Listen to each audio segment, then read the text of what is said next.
Pessoal, boa noite.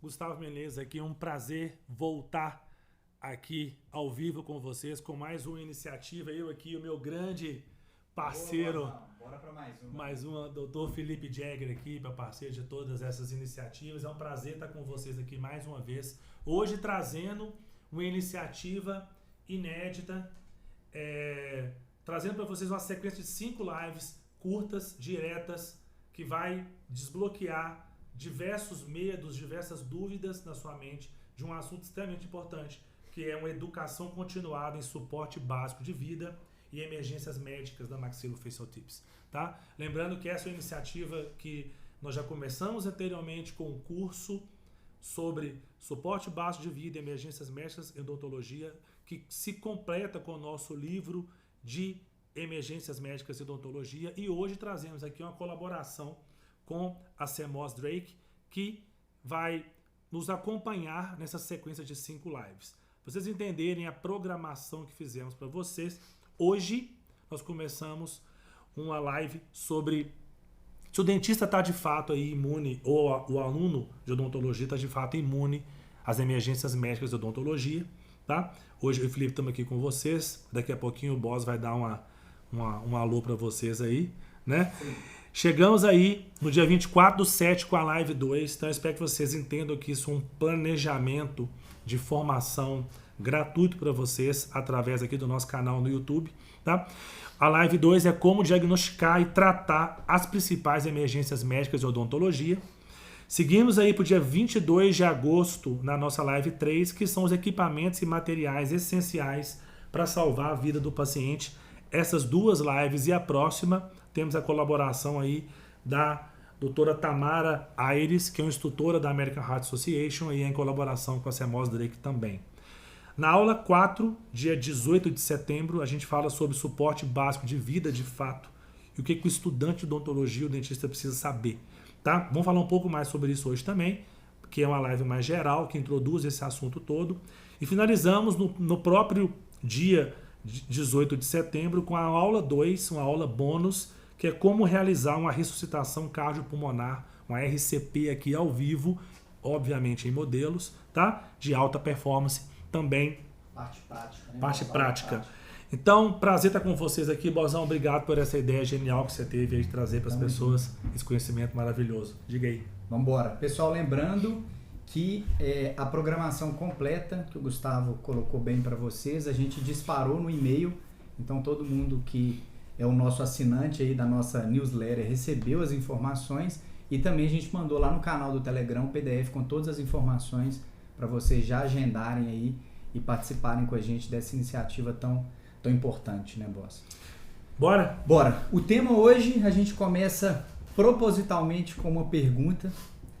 O dentista está imune às emergências médicas no consultório? E aí, Bozão, vamos começar respondendo? Pois é. O próprio nome já te leva a uma questão. Emergência médica não é minha responsabilidade? Sim. Né? Porque eu sou dentista.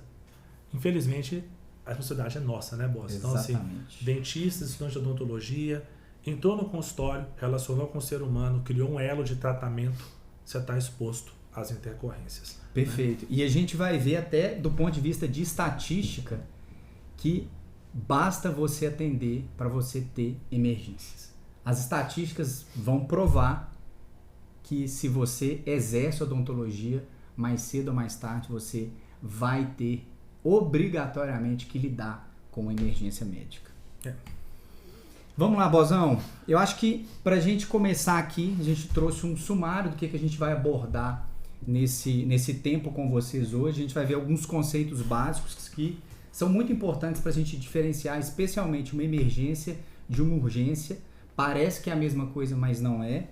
As classificações a gente vai abordar também de maneira direta, e o aspecto epidemiológico para a gente mostrar por A mais B para vocês que não tem como fugir disso aí. Em relação aos conceitos, como eu disse, é importante a gente diferenciar uma urgência de uma emergência, tá?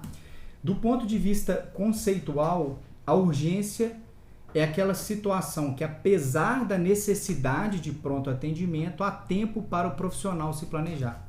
Então, o que a gente pode citar aí como exemplo de uma urgência.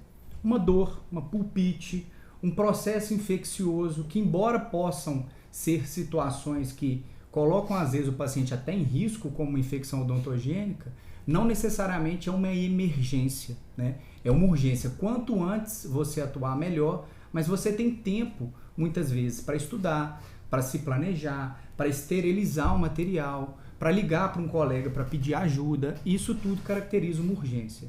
Você tem que resolver o mais rápido possível, mas você tem tempo. Por outro lado, a emergência ela surge, ela emerge de maneira inesperada, não obedece regras ou padrões e podem ser sim ameaçadoras à vida. Então não há tempo para a gente rever conceito, não temos tempo para estudar, a gente tem que atuar ali de maneira imediata, não só em relação ao diagnóstico, mas também em relação à conduta, porque o nosso paciente ele sofre ali ou ele está em uma situação de risco de vida. Certo, boss? Certo. Interessante que o conceito sempre leva em consideração o tempo que você tem, né? Então essa grandeza, ela é muito importante do aluno dentista entenderem que os fatores biológicos são extremamente dependentes do tempo.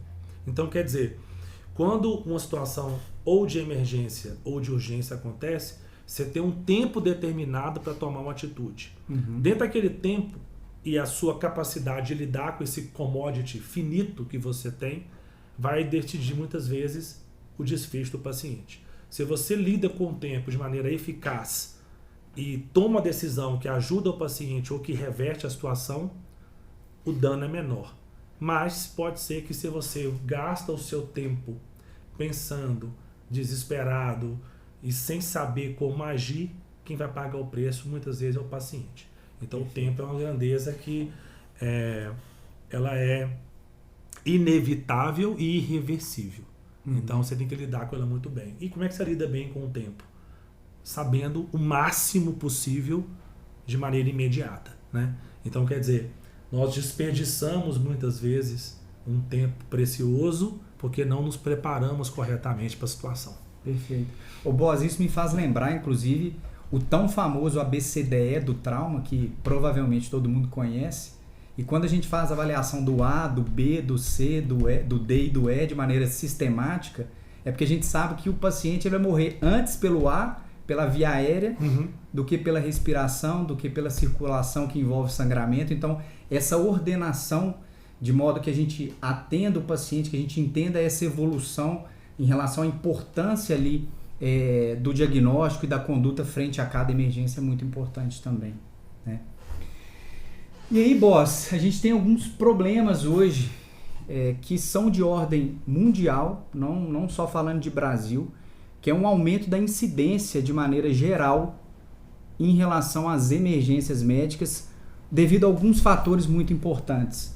Aumento de idosos que procuram o tratamento odontológico, a população está vivendo mais e, obviamente, os pacientes idosos que têm comprometimento sistêmico, muitas vezes, alterações de saúde importantes, eles passam a ser pacientes mais rotineiros na prática odontológica, o que não acontecia há um tempo atrás, né? A tendência de se prolongar as sessões de atendimento, a gente tende a tentar resolver tudo de maneira mais rápida, às vezes até por necessidade do paciente. O paciente pede, não, vamos tentar fazer tudo de uma vez, eu não quero vir aqui várias vezes. Então existe uma tendência em relação a isso. E claro que se você está aumentando também o seu tempo de atendimento, você está, consequentemente, aumentando o seu volume anestésico, o estresse do paciente, tudo que pode colaborar aí com o desenvolvimento de uma emergência. Esse item é muito interessante, a gente não... Eu me pensei nisso agora, inclusive, né? Assim, antes, o idoso perdia os dentes todos na fase jovem, então ele não ia mais ao dentista. Você tinha pessoas com 20, 25 anos, já não tinha mais dente. Qualquer emergência. Só da manutenção. Só manutenção na própria prótese. O que nós vamos ver, que inclusive não o torna imune às emergências. Tem paciente que morre na sala de espera, nós vamos contar sobre isso aqui, né? Mas é um fato, como se o idoso hoje teve acesso muitas vezes ao tratamento odontológico na fase adulta, inicial, ele ainda hoje tem procedimentos, tem dente, faz implante, faz restauração, faz pontes, enfim. Então, realmente, o idoso hoje, ele é um cliente do dentista. Antes ele era só ele ia eventualmente fazer uma manutenção na prótese, né? Que embora haja riscos, é um procedimento de menor incidência de problemas, né? E sem contar o aumento da complexidade dos procedimentos. A odontologia está evoluindo, a gente sabe disso, vocês estão vendo isso aí acontecendo diante dos olhos de vocês, cada vez mais procedimentos avançados que envolvem, obviamente, um maior risco para o paciente. Então, isso aqui é importante. E como eu falei no início, é uma preocupação de ordem mundial, existem inúmeros trabalhos científicos em relação a isso, o aumento da incidência de maneira geral, global, tá? E aí, Boss, eu acho que vale a pena a gente mencionar sempre os aspectos legais em relação às emergências médicas, até para que vocês dimensionem o risco de vocês como profissionais, né? Diante aí a profissão que vocês escolheram. Olha o que fala o Código de Ética Odontológica aí em relação a isso. Constituem deveres fundamentais dos profissionais e entidades da odontologia zelar pela saúde e dignidade do paciente. Normas do Conselho: prescrever e aplicar medicações de urgência no caso de acidentes graves que comprometam a vida e a saúde do paciente. Então, obrigatoriamente, a gente tem que saber não só prescrever, e para prescrever a gente precisa, obviamente, saber indicar, mas também aplicar medicações aí que vão ser necessárias de acordo com a emergência específica que a gente vai ver numa live específica também em relação a isso. E aí, Boss, o Código Penal Brasileiro: deixar de prestar socorro à vítima ou pessoas em perigo iminente, podendo fazê-lo, é crime. E aí, Boss? Boss, eu vendo isso aqui, me lembro um caso que foi muito interessante, que é um caso que eu passei. Então ninguém me contou isso. Eu estava no momento do caso.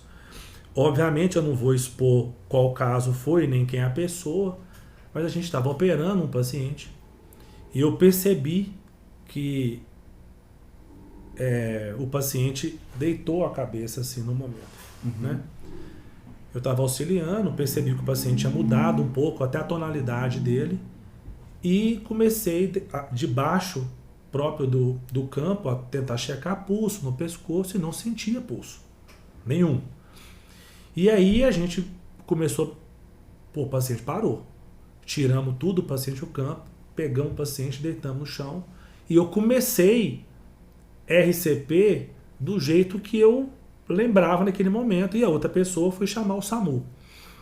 Resultado: se foi uma parada cardíaca ou não, se foi uma bradicardia intensa, eu nunca vou saber. O fato é que a gente deitou a pessoa no chão desacordada, cianótica, sem pulso, sem respirar, e eu fiz a massagem cardíaca nela. O SAMU não atendeu o telefone naquele momento, não estou criticando o SAMU aqui, foi um fato, não sei por que não atendeu o telefone, por alguma eventualidade que aconteceu naquele momento, já tem vários anos isso, né? E aí a paciente voltou. Ela voltou e a gente, obviamente, depois levou ela ao pronto-socorro para ela ser avaliada e tal.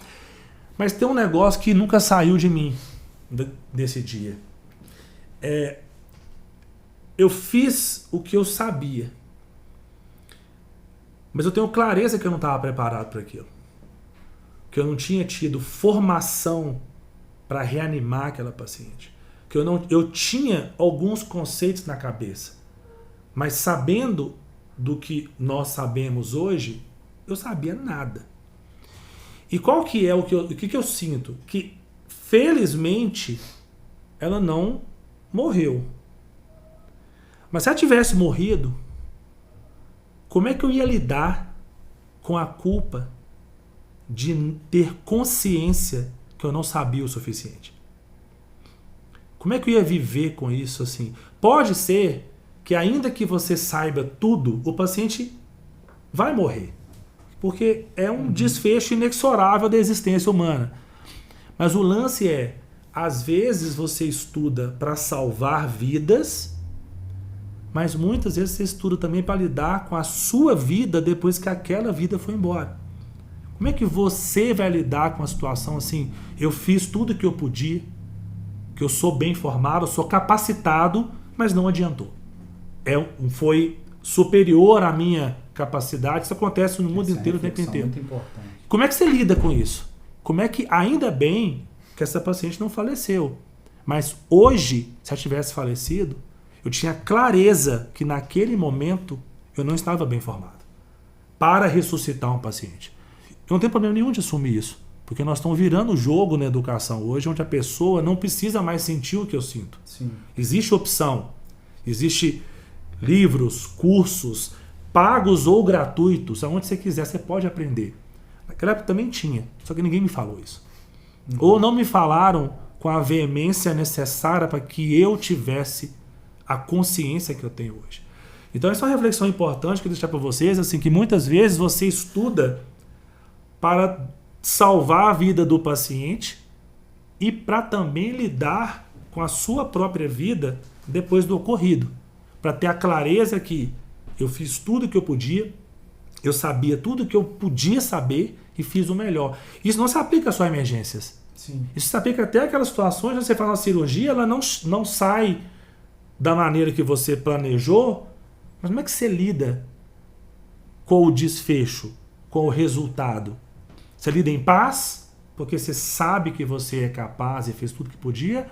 Ou você lida assim, cara, eu podia ter feito melhor, podia ter estudado mais. Quando é uma cirurgia, é uma resina, é uma coisa que não tem um dano tão irreversível ao paciente, é relativamente menos grave. Mas quando é a vida de uma pessoa, acho que a conversa muda de tom. Então, é essa reflexão que eu queria trazer já nessa sequência, né? Que é um clamor pela educação, por ir atrás do conhecimento, que hoje está sendo entregue gratuito nessa sequência para vocês. O Boss, eu acho interessante assim, esse gancho que você faz sobre como que a gente lida com a emergência, né?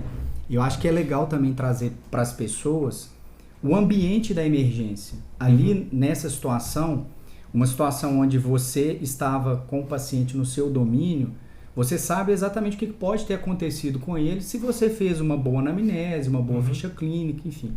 Então, aquilo aconteceu no consultório sob o seu olhar. Mas existem inúmeras outras situações onde você vai ser acionado como um profissional da saúde, as pessoas vão confiar em você e você não participou, você não tem informação sobre o que aconteceu ou sobre aquela vítima que está ali. E isso aconteceu comigo esse ano. A gente estava no carnaval, a gente estava assim, praticamente já tinha escrito o livro de emergência, o conteúdo estava todo na minha cabeça, tudo sistematizado, assim, que a gente está trazendo para vocês. Eu estava na cama e eu escutei a mãe da Gabi gritando, Nuno, e era o tio da Gabi. Eu saí da cama desesperado. Na hora que eu cheguei próximo à área de lazer do sítio que a gente estava, eu vi que ele estava dentro da piscina. E aí, eu e o marido dela começamos a puxá-lo da piscina. Ele completamente roxo, cianótico. Caramba. Dentro da piscina. O que você imagina uma pessoa dentro da piscina cianótica? Afogou. Ele não tinha histórico de crise convulsiva, nunca tinha tido, 43 anos, e ele teve uma crise convulsiva nadando. E o mais importante disso tudo, que assim, embora para mim também foi uma situação desesperadora, porque eu pensei inicialmente em afogamento, eu não tinha ninguém ali para me falar a história, né? Ele estava até nadando com o filho trouxe algumas informações ali, a gente tentou absorver, e que eu fiz o diagnóstico diferencial com base nessa sistematização.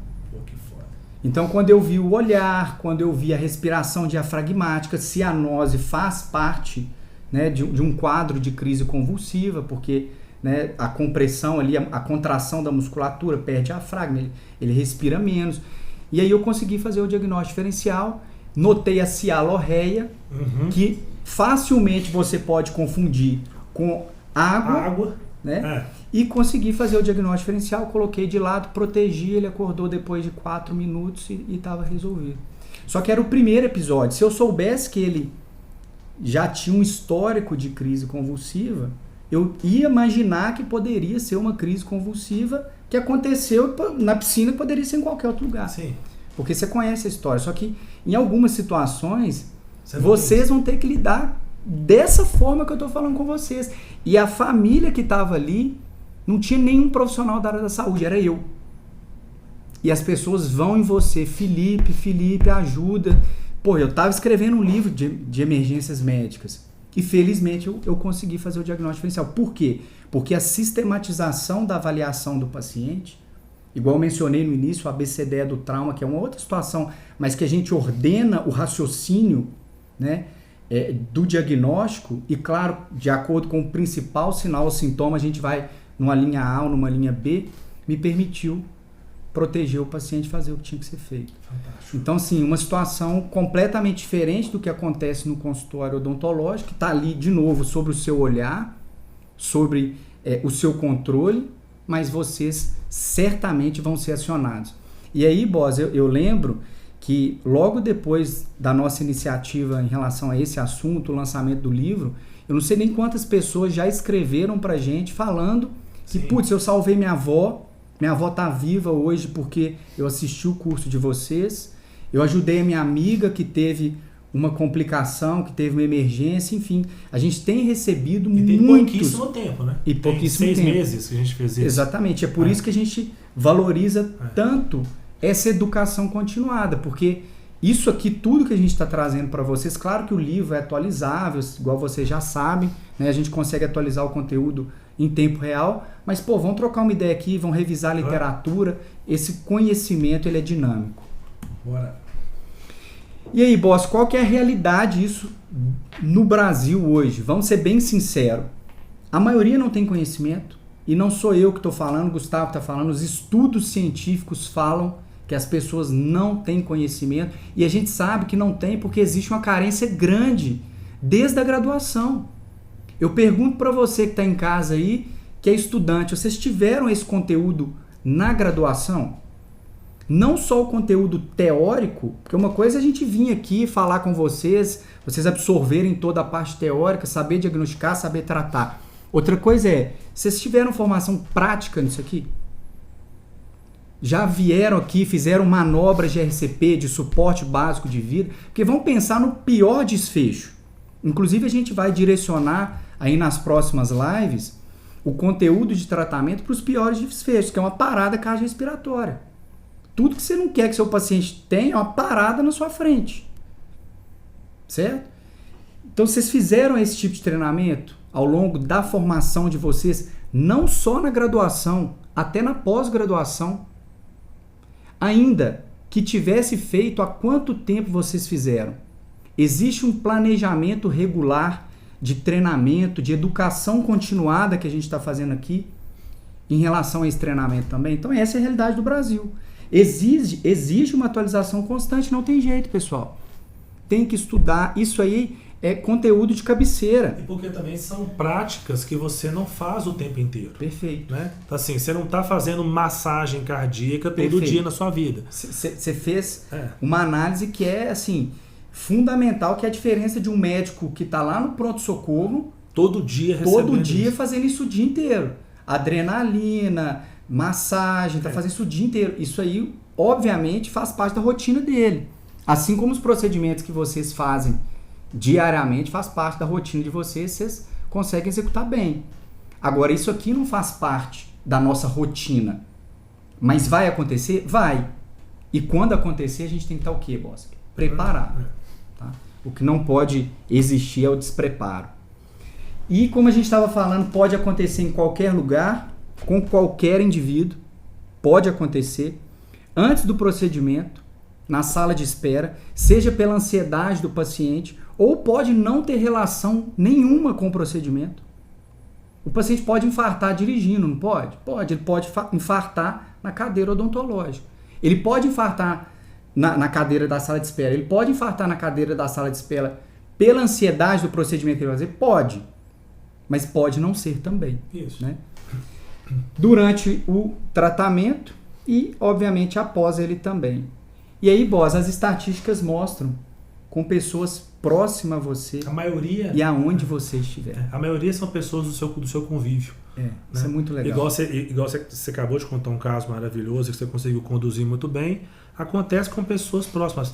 Se não me engano, a E o estatística... relato dessas pessoas que mandaram pra gente que ajudaram, Sim. outras eram pessoas próximas, Sim. mãe, avó, amigo. E pensa, a gente recebe esses áudios, né, boss, com frequência. Tipo Sim. assim, cara, queria te falar aqui que eu tô mandando um áudio pra você porque eu salvei a minha avó.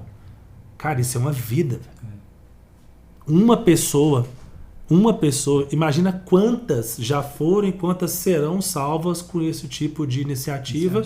E cabe a você ser ou um multiplicador ou um salvador dessas vidas. Aí eu acho que um dos dois caminhos você tem que ser. O que não pode é a omissão. Se a omissão não é só humanamente errada, ela é legalmente errada.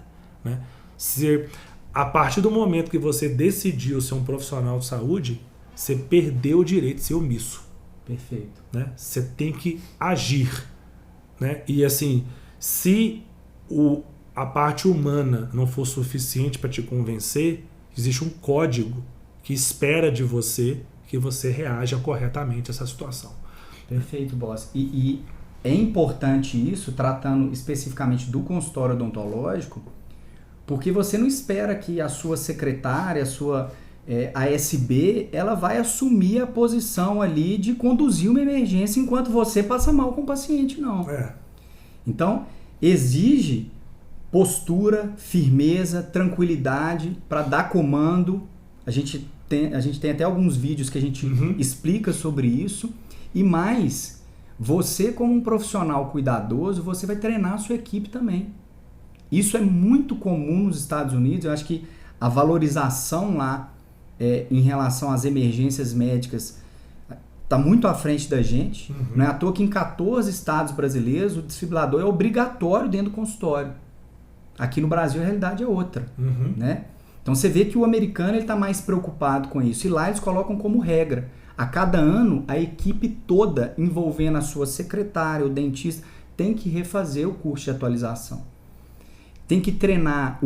O seu auxiliar tem que saber onde está a medicação, onde você guardou, tem que ter conferência do material. Então existe um cenário, vamos chamar assim, cultura, né? Que ele tem que estar todo controlado, pensando que a emergência vai acontecer. Isso. A medicação está ali, ela está dentro do prazo de validade, está todo mundo sabendo, porque na hora que eu pedir a medicação, quem está me ajudando já sabe onde que está, porque senão a gente vai desarticulando o atendimento. Você perde tempo. E perde tempo, que é o mais precioso aí desse assunto todo que a gente está falando. Né? E vamos falar um pouquinho de epidemiologia, boss? Vamos. Conta pra gente esses artigos aí. Vamos lá, em relação à prevalência. Pois é, para quem não acredita, epidemiologia segue bases estatísticas que matematicamente é a forma de prever o futuro. Perfeito. Quer dizer, então assim... Eu adoro quando você fala isso. Que é o quê?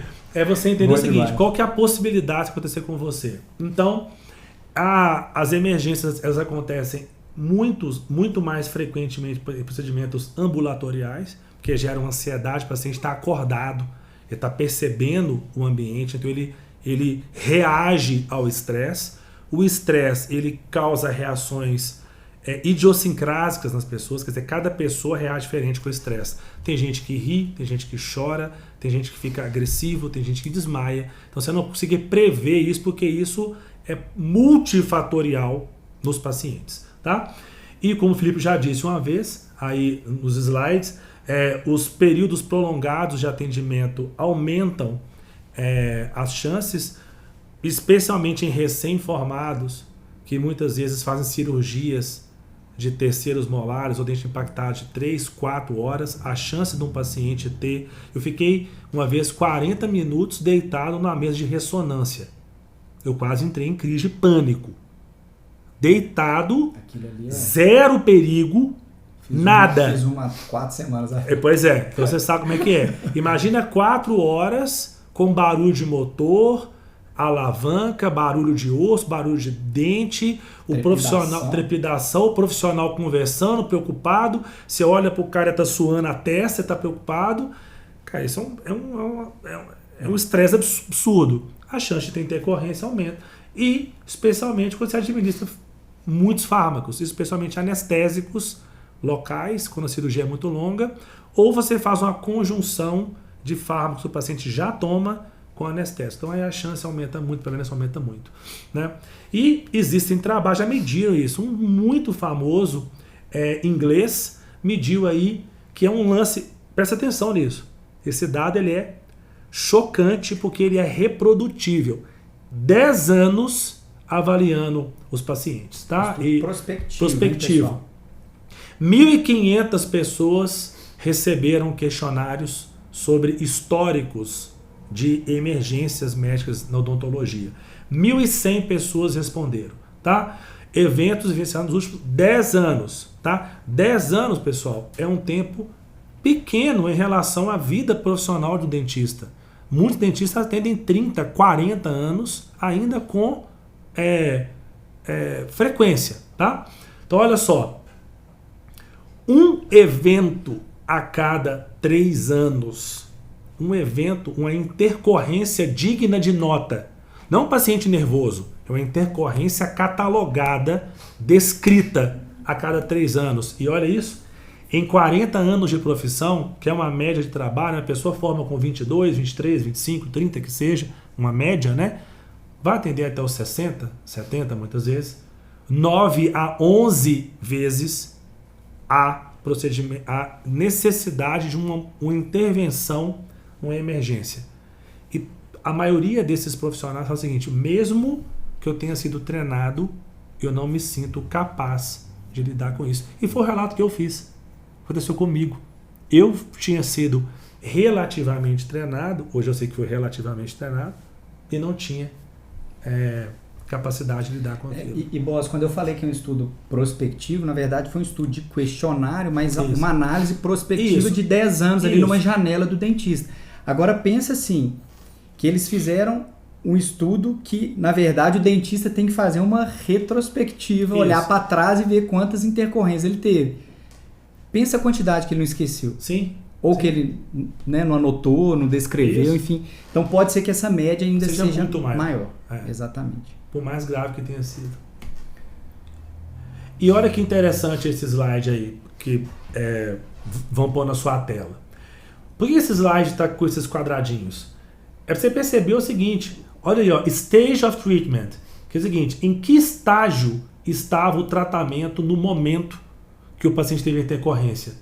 Aqueles before, todos esses before, o cara não estava ainda em tratamento. Ele estava antes do tratamento. Quer dizer que a intercorrência ela não foi gerada diretamente pela intervenção do dentista. O paciente estava muitas vezes, olha ali, olha, waiting room, sala de espera. Olha isso. Então quer dizer, o cara estava na sala de espera, olha ali, ó, o primeiro ali teve uma parada cardíaca na sala de espera, o stroke, ali, ó, na waiting room before. Qual o procedimento que ele ia fazer? None, nenhum. Esse cara devia ser tipo um acompanhante. Tava com alguém lá, com certeza. Ou um vendedor de remédio que teve... Simplesmente estava lá. E qual é a conclusão disso? As emergências ocorrem em situações não previstas, não canônicas, não óbvias. Então, quer dizer, isso muitas vezes volta para o que o Felipe disse. O treinamento da equipe é importante. Porque imagina só, se você está no meio de uma cirurgia de terceiro molar incluso, o paciente está parada na sala de espera. Você pode nem saber que aconteceu isso. Nem saber. Quem pode, talvez, salvar a vida do paciente? O seu colaborador, seu secretário, sua secretária, que está ali também treinado.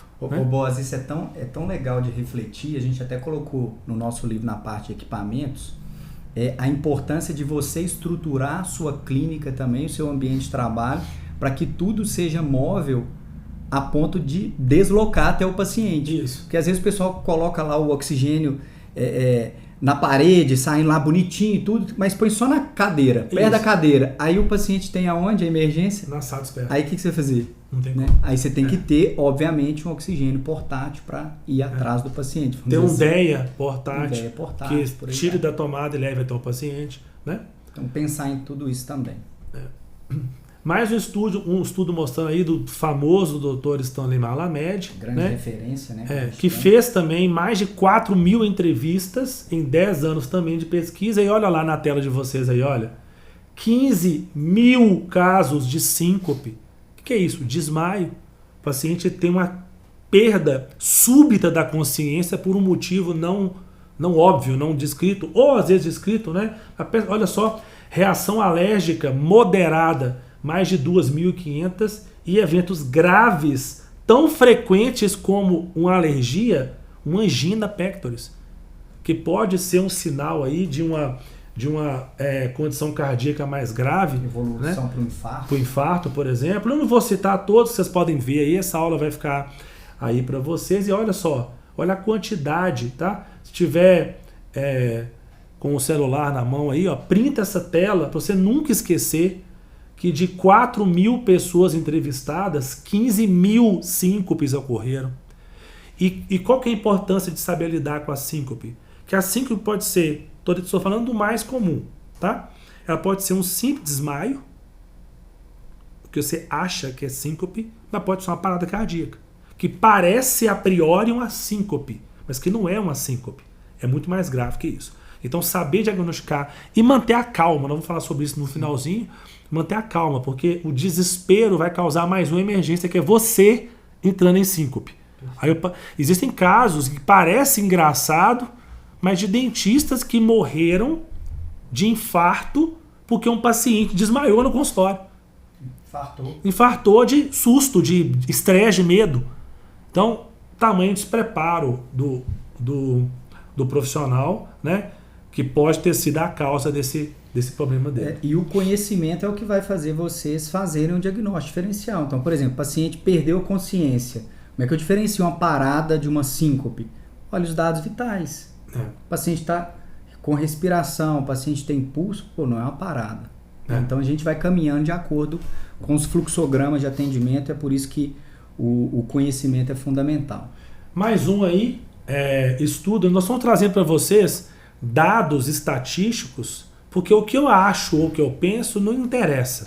O que interessa é o que a ciência te mostra. Então, a minha experiência clínica, do Felipe, não interessa. Interessa o seguinte, artigo publicado que mostra incidência, prevalência, que vai guiar o rumo do tratamento. A opinião profissional importa muito pouco frente a trabalhos prospectivos como esse. Olha, 887 dentistas. E por que os trabalhos são mais comuns na Europa e Estados Unidos? Porque as pessoas, de fato, já têm um nível de consciência muito maior de preocupação. Vamos mostrar alguns do Brasil também, mas a abundância é muito maior em dados fora do Brasil. O que, de certa forma, nos ajuda até a ter uma preocupação com os nossos pacientes aqui de dentro também. Tá? Frequência de episódio no último ano, vamos lá? Olha lá, olha. Síncope vasovagal, 190, cumprindo aí com mais de 60% das emergências. Lembrando um pouco aquele outro trabalho que mostrou também que síncope era muito comum. Então, quer dizer, o paciente vai desmaiar no seu consultório. Isso é só se atender tempo suficiente para isso. Se você atender, for para o consultório e ficar lá, o paciente vai ter intercorrência e mais o trabalho mostrando mais comum síncope, angina, crise convulsiva. E que você, ao longo dessas lives e com as nossas soluções educacionais, tanto o curso online quanto o livro de emergência, vai saber diagnosticar isso. E quanto mais preparado você tiver, mais calma você vai ter na hora, maior chance de sucesso. Ô Bosa, me chama a atenção, assim, em todos os trabalhos a gente vê crise convulsiva aparece muito, né? Eu tive um caso na época que eu dava aula na PUC, as alunas estavam fazendo a ficha do paciente, também não tinha história, primeiro episódio ele teve 2 crises convulsivas na cadeira. E para quem nunca viu uma crise convulsiva acontecendo, é uma cena realmente que é dramático, você fica preocupado, é uma cena feia, Para todo mundo. Para todo mundo. O próprio paciente também, a própria vítima também sofre muito com isso. Sim. Então, assim, é extremamente comum e com medidas básicas ali a gente consegue resolver, que é proteger o paciente, colocar ele de lado, não vai pôr a mão na boca dele, porque ele não vai comer, senão vai morder seus dedos, ele não vai engolir a língua, né, que é a preocupação que muitas pessoas acabam falando, exatamente. Então é só proteger o paciente para ele não se machucar enquanto ele está se debatendo. Agora, é importante eu só mencionar aqui bem rapidinho a quantidade também de hipoglicemia, de quadros hipoglicêmicos que são complicações importantes, difíceis de serem tratadas muitas vezes, né? Que é diferente da hiperglicemia, a hipoglicemia é muito mais preocupante e que muitas vezes vai acontecer no consultório por falta de orientação. O paciente às vezes acha que tem que fazer um procedimento, ele precisa fazer jejum, ele é diabético e usa insulina, ele vai para o seu consultório, não alimentou, toma insulina, o que vai acontecer? Hipoglicemia. Por falta de uma orientação básica. Mas claro que você só vai conseguir orientar seu paciente se você tiver consciência que ele é um paciente diabético insulino dependente, né? Então é por isso que a importância é tão importante aí a ficha clínica, a anamnese, a gente bate muito nessa tecla. Vou falar mais disso hoje. E aí, pegando agora um trabalho aí do Rogério Mota, mostrando como que isso acontece no próprio Brasil. Vamos ver se é diferente a estatística. Fizeram uma pesquisa no CIOSP, nos maiores congressos de odontologia do mundo, entrevistando aí quase 500 dentistas, e perguntaram para o pessoal, cara, o que aconteceu no seu consultório nos últimos 12 meses? Vamos lá, Bozão. Olha lá, mais uma vez, pré-síncope, que é uma lipotímia, um pré-desmaio, né? Às vezes evolui ou não para síncope, né? Olha lá, 54% dos dentistas já relataram isso, tá? Dando aí mais de 1,5 casos, né, por dentista por ano. E olha lá, hipotensão ortostática, o paciente levanta da cadeira muito rápido, tem aquela sensação de tontura, desmaio, né? Reação alérgica, crise hipertensiva, asma, síncope, o desmaio de fato, e angina e convulsão de novo no top das paradas aí. Sempre aparecendo. Quer dizer, então, que tendo dado do exterior comparado com os dados do Brasil, nós entendemos que é algo que segue mais ou menos um padrão, né? Como seres humanos reagem em situações de consultório. Mostrando, então, que não adianta esconder disso. Isso vai acontecer. Você escolheu ser dentista, isso faz parte do pacote de ser profissional. Você tem que saber lidar com isso, porque é inevitável. Ainda que você abra um consultório e vá fazer procedimentos zero invasivos, o cara pode parar na sua sala de espera. E se ele entrou na sua porta, você é responsável. Moralmente, humanamente e legalmente.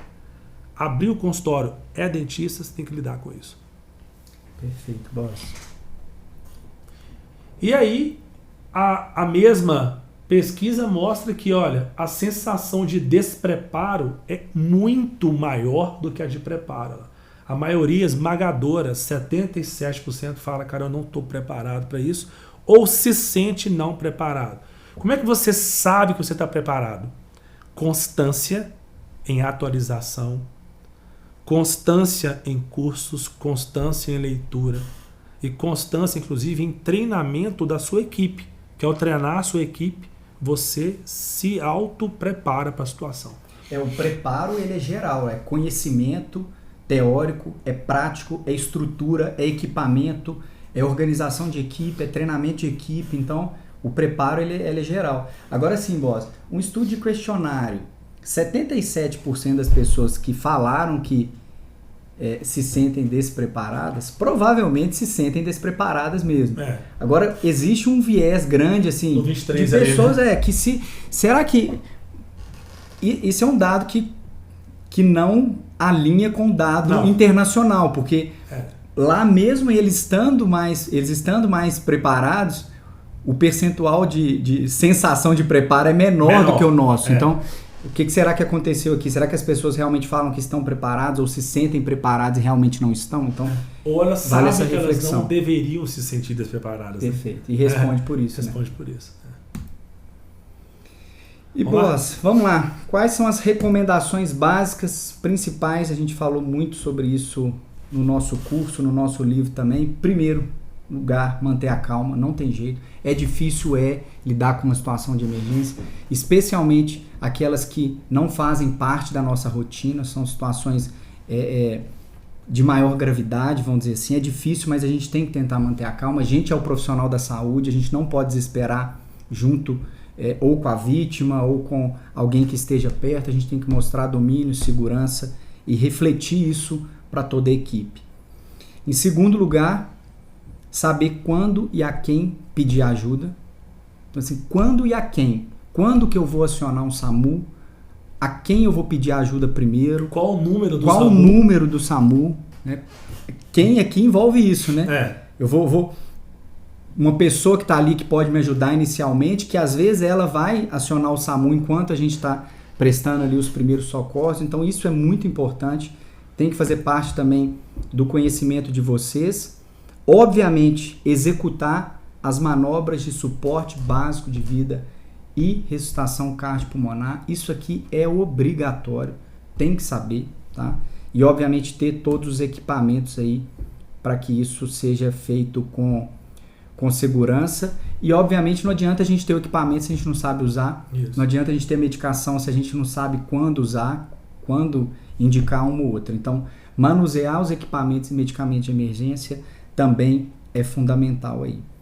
E aí, boss, para a gente finalizar, vamos responder essa pergunta que acho que a gente foi respondendo ao longo aqui da live, se é possível prevenir uma emergência médica. Já que a gente não é imune? Já que não somos imunes, perfeito.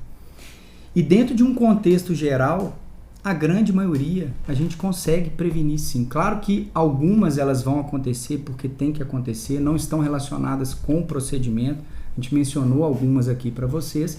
Mas se a gente trabalha fazendo uma boa anamnese, com conhecimento, fazendo bons diagnósticos, entendendo a condição de saúde do paciente, quais fármacos que ele usa, pensando em possíveis interações medicamentosas e direcionando, claro, a nossa anamnese voltada para o problema que aquele paciente tem ou para aquela condição, a gente consegue muitas vezes controlar o grau de ansiedade dele. A gente vai classificá-lo aqui em relação à classificação ASA. A gente fala muito sobre isso. Paciente que a gente trata a nível ambulatorial, ou seja, de consultório, é paciente ASA 1 e ASA 2, ASA 3, ele tem que controlar, ou o consultório não é o melhor local para ele tratar, e sim o hospital, e individualizar o tratamento, né? Isso aqui é o mais importante, saber que não existe receita de bolo. Cada paciente é único e dentro de um contexto todo a gente vai individualizar esse tratamento para ele. Perfeito, Bozão. É isso, né, Bozão? É isso aí. Para você que ficou conosco aqui até agora, muito obrigado aí por ter doado o seu tempo, que não é nós falamos de tempo aqui hoje, né? Por doar o seu tempo para que o seu tempo de reação e de salvamento de um paciente seja mais eficaz. Né? A gente encerra hoje aqui a primeira live em colaboração aqui, uma realização da Maxillofacial Tips, da MFT Academy e da CMOS Drake, grande parceira nossa, produtora aí do desfibrilador externo automático mais completo, mais eficaz do mercado. Nós temos aqui conosco, né, um DEA de treinamento. Colocamos aqui no ITC. Colocamos no ITC um DEA real para estar aqui às mãos. O pessoal já foi treinado para lidar com as milhares de pessoas que passam dentro do ITC e nos custa Maxillofacial Tips e, às todo vezes, ano. Até pessoas ao redor. Ao redor, já sabem que Sim. tem o DEA aqui dentro, né? Então a gente encerra essa live de hoje agradecendo a vocês, a toda a equipe que está aqui conosco por trás aqui, que leva essa produção cinematográfica aqui até o conforto da sua casa de maneira gratuita, tá? Isso faz parte do DNA da Maxillofacial Tips, entregar conhecimento que salva vidas de maneira gratuita para as pessoas. E voltamos então no dia 24 de julho com a nossa live 2 sobre como diagnosticar e tratar as principais emergências médicas de odontologia. Vamos estar aqui eu, Felipe e Tamara. Muito obrigado, Bozão, parabéns. Bozão, sempre mais uma vez, prazer. Essas ações com você. É uma honra para mim também. Obrigado aí, pessoal, pela paciência, pelo carinho. Obrigado por estar com a gente. Até a próxima live. Tem muito conteúdo legal para vocês aí. Valeu.